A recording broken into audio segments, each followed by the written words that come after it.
I'm Shannon Martin. The Pope has returned to the Vatican tonight, but on the flight back to Rome, he used a word not heard during his trip to Canada.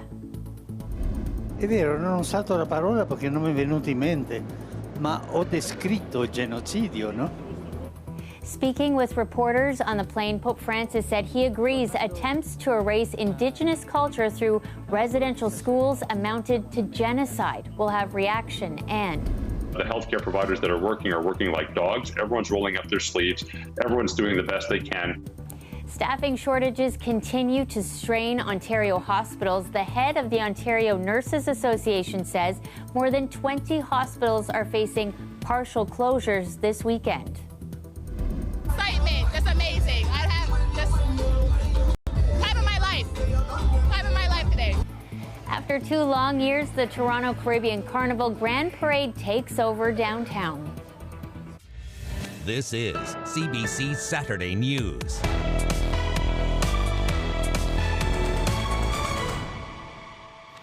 Thanks for joining us. It was a word heard not once by the Pope during his trip to Canada, genocide, but on the return flight back to the Vatican, Pope Francis said genocide took place at Canada's residential schools. Sam Sampson has reaction tonight from survivors. These are all the names of the children. This shirt holds a list of names, children who died at residential schools, children who had similar experiences to Jennifer Wood. She wore it as she listened to the Pope apologize in Muscatcheese, and she brings it out again now that the Pope says genocide took place at the schools. It's a deliberate destruction on our family, our identity, and our culture. It's forced assimilation. You're taking a way of life away from an entire people in our homeland, Canada. So I'm very happy that he's coming out and saying words that are the truth. Ma ho descritto il genocidio, no? It's true. I didn't use the word genocide because it didn't come to mind, but I described genocide, the Pope said on the plane ride back to Rome this morning. Survivors say using the word genocide is crucial to understand the truth of what happened. The final report of the Truth and Reconciliation Commission used the phrase cultural genocide in 2015 to describe what took place at residential schools.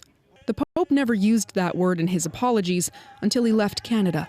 It's late. The Catholic Church was noted for being always the straggler in terms of the apologies to residential school survivors.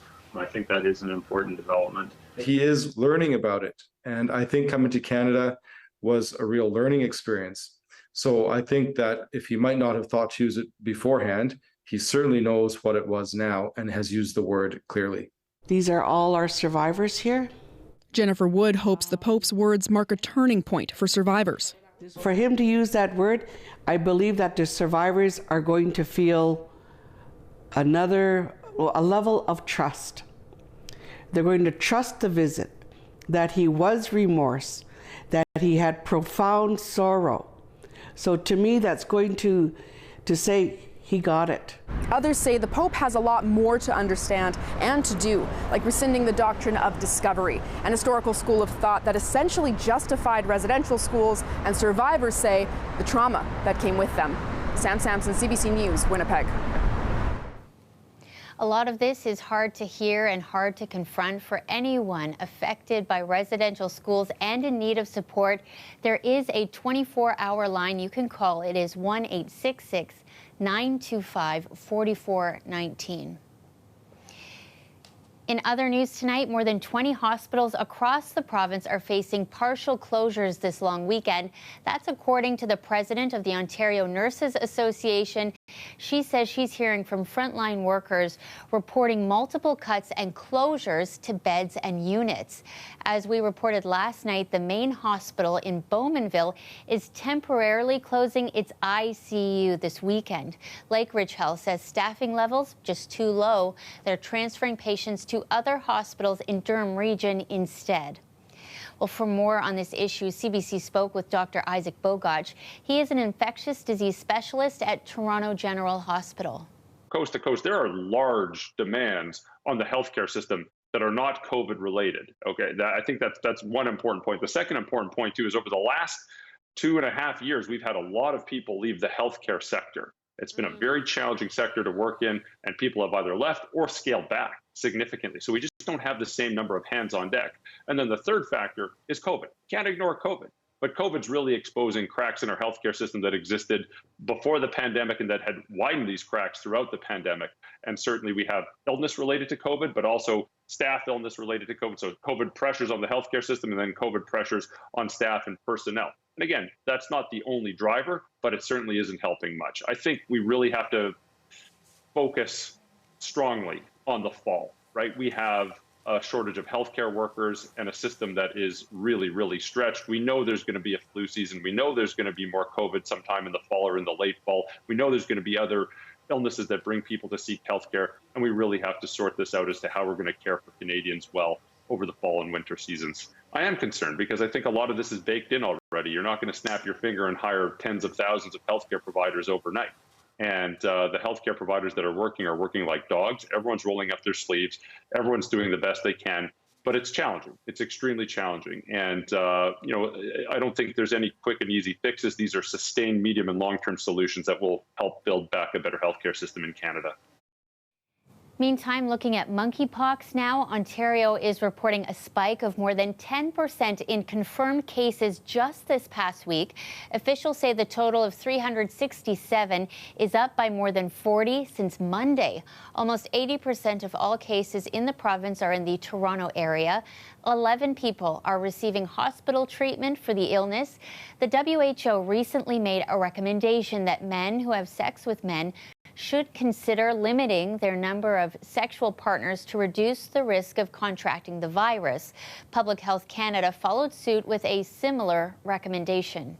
I want to think about harm reduction. And I think we have to acknowledge people are going to have sex regardless of the finger wagging. So I think it's important to inform the communities that are disproportionately impacted by this virus currently, again, said with no stigma, no discrimination, but currently outside of African settings. This is disproportionately impacting the men who have sex with men communities. And it's important to have good, solid, honest communication with communities impacted and with the general community at large about who's getting this infection and how they're getting this infection so that people can make smart and informed choices to avoid this infection. And of course, providing them with tools for success, for example, vaccination to help prevent infection or mitigate severity of infection. There are vaccination campaigns underway. Just head to your local public health unit to find out more details.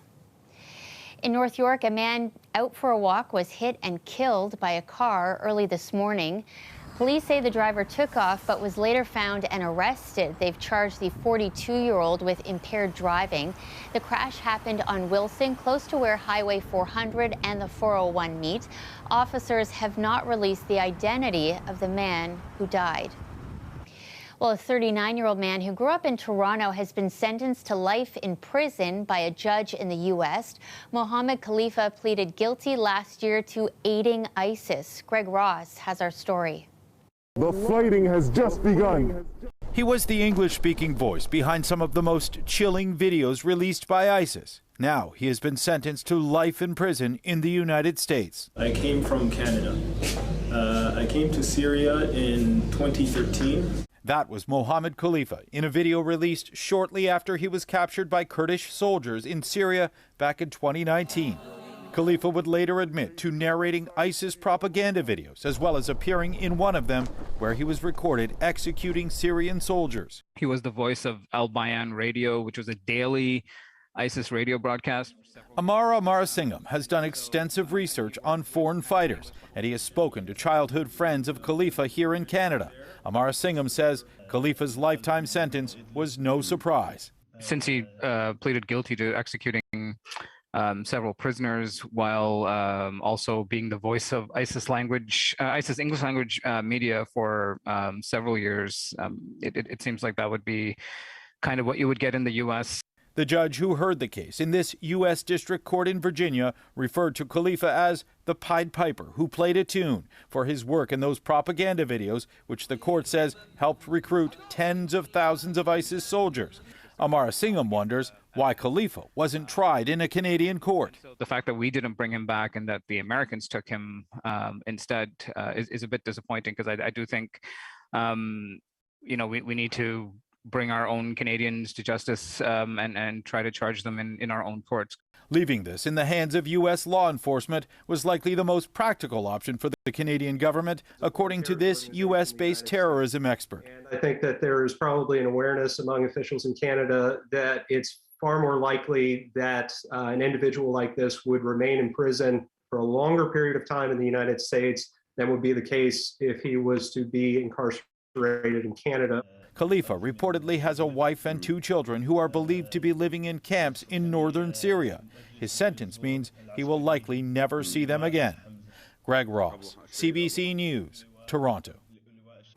On a much lighter note now, the wait is over and the summer's biggest party is here, the Grand Parade at Toronto Caribbean Carnival.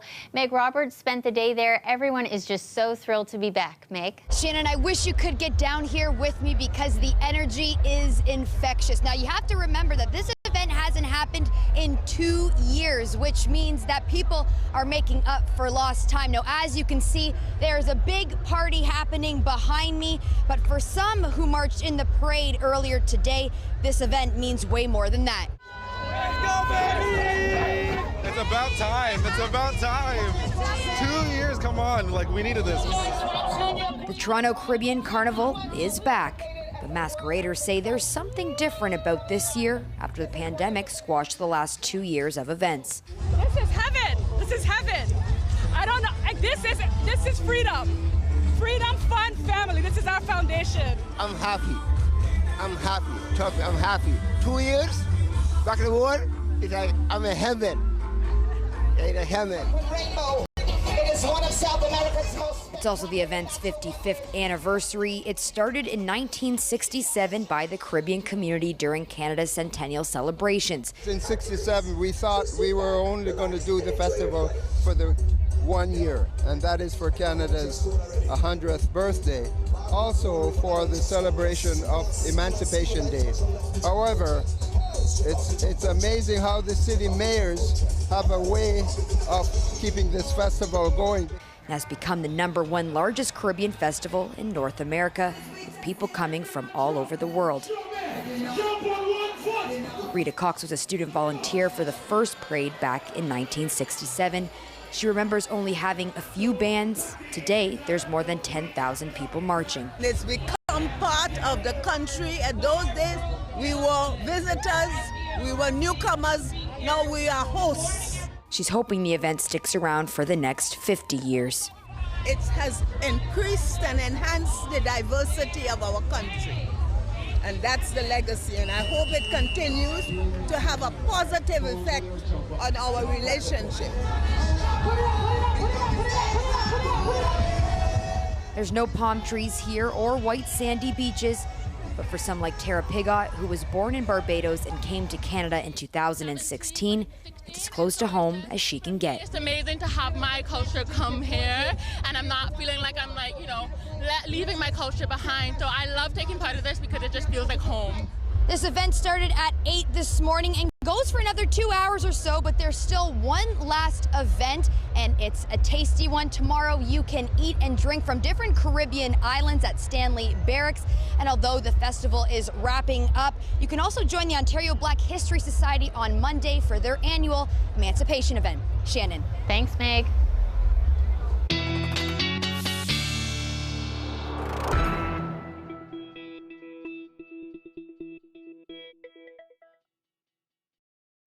Hello, yes. Matt. How are you? Doing great, Shannon. Great to be speaking with you. I'm filling in for the great Sophia today, Yes. but yeah. Lovely weather for the Grand Parade. I mean, it was perfect. And more Caribbean Carnival events tomorrow, and it looks like the weather cooperating then as well, Shannon. And that's kind of the theme we've seen for this long weekend, just a beautiful weather on tap, and we do see more of that over the next few days. And we kind of get a sense how tomorrow's shaping up in southern Ontario. Some 30-degree days for Ottawa, Sarnia, and Windsor, and lots of high 20s for the rest of southern Ontario. Now, those up in cottage country also dealing with a fabulous Sunday forecast for tomorrow, but so much going on in the GTA in addition to the Caribbean Carnival. The Blue Jays game tomorrow, fabulous weather when they take on the Detroit Tigers. Also, the Argos in action against the Ottawa Red Blacks. More beautiful weather on tap at BMO Field settled for that 5 o'clock kickoff. And then heading to Niagara, we're seeing great temperatures for those evening fireworks starting at 10 o'clock. And then looking ahead, we are seeing maybe a little bit of unsettled weather. Barrie and Hamilton could possibly see some storms. And for Toronto, maybe some late day showers on Monday, maybe a bit of heavier rainfall and possible storms on Thursday. We'll talk about that later in the program. Okay, thanks, Matt. See you soon.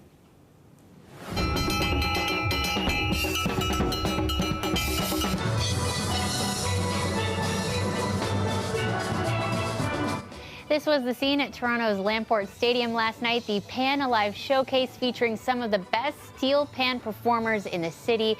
They played late into the night, building the excitement for the festival's main event today, the Grand Parade. We'll have more on that story a little later on in the show.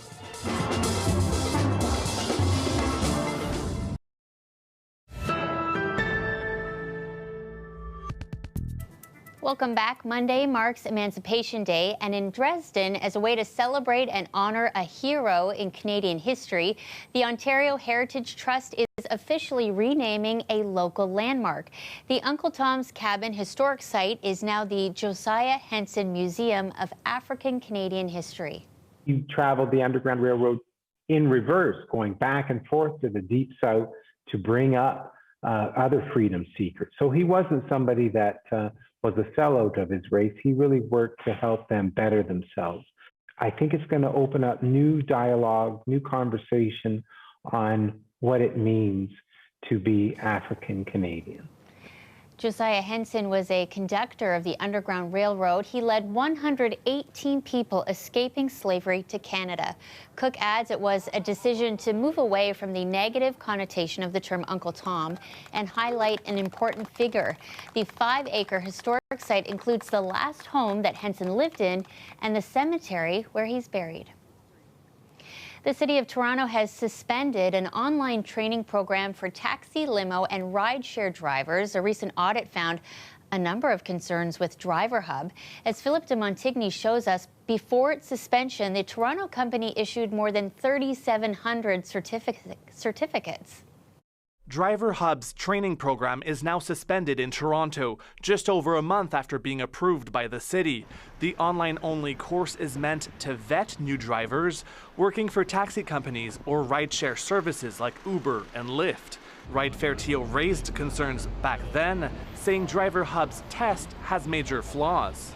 You can do it in an hour, hour and a half. You can keep on answering questions until you get it right, so no one can fail this way. And worst of all, there's no way of knowing if the person in front of the computer taking the test is the same person who's going to be driving the car. The other two accredited training providers, AMB and DriveWise, offer an 8-hour course with an instructor and an in-car exam, but they cost twice as much as Driver Hub's online program. You get what you pay for in life, as far as training goes. DriveWise uses simulators to help students navigate a number of road and weather conditions, as well as real-life scenarios, offering driving courses for 2 decades. I'm very concerned because we spend our whole careers being high-quality providers that really care about road safety. Before it was suspended, Driver Hub issued 3,754 completion certificates. But all of those are under review. We've identified concerns that we had as part of the audit. So we've articulated those to Driver Hub. And in order to be an accredited provider, they would have to address all of our concerns to our satisfaction. In a letter sent to training providers this week, she said courses must now include live attendance or online interaction with instructors in real time. The theory of driving is not enough. You need to demonstrate that you know the rules of the road and you know how to serve customers well. Driver Hub declined to answer specific questions sent by email on the driver training program and the suspension. In a short statement, the company says it's working with the city and plans to provide an update on its website as soon as possible. Philippe de Montigny, CBC News, Toronto.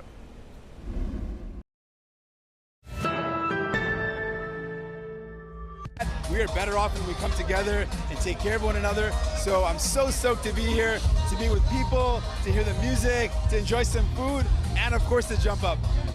The leader of the NDP was among thousands lining the streets at the Grand Parade, officially back on the road after 2 years of pandemic cancellations. This is the biggest Caribbean festival in North America. More than 10,000 masqueraders are taking part. You know who's pretty excited about the festival being back this year? 7-year-old Adria LaPierre. She loves carnivals so much, she wrote a book about it. Thank you so much for being here with us. Thank you. So I know you are like a model, a dancer, a masquerader, and you're an author as well. You brought your book. Can you tell us about it? Well, I wrote it when I was 5 and it got published when I was 6. That's amazing. So tell us what inspired you to write the book. There was no carnival in 2020 and I wanted to do something that represents carnivals, so I wrote the book. It's amazing. So Mom Ria, when she said to you, I want to write a book, what did you think? Okay, let's do it. Let's do it. And it became like a special project, right? Yeah. Can you tell us what the book is about? It's about my carnival experience. And is the character you in the book? Yeah, this is me. And what does she do in the book? I dance my costume and I have lots and lots of fun. And I have so much fun and I win a trophy. And when I dance, I'm a little bit scared. Right, just like a little nervous, right? Who do you want to read your book? Like, who is it for, would you say, that you want to share your story with?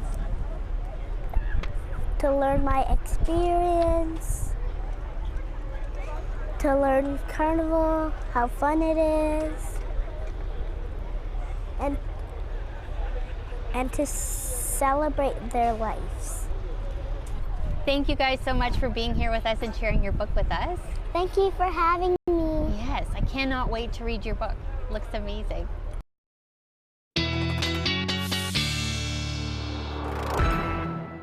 She is just the sweetest. Oh, there I am. Sorry, Matt. There you are. I'm hiding on you. She's just the sweetest. She has another book coming out, and we saw her down at the parade today having the best of times.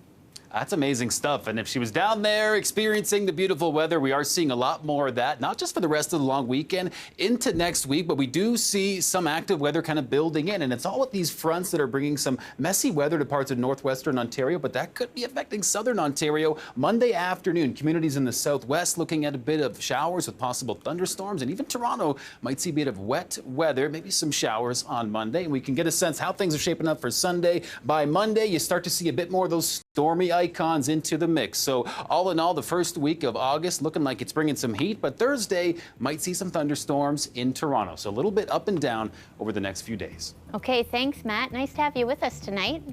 Great being with you, Shannon. And that is our show for tonight. We leave you now with a little more from the Grand Parade underway along Lakeshore Boulevard and the exhibition grounds. The parade expected to keep going for another couple hours or so. We'll see you again tomorrow night at 11.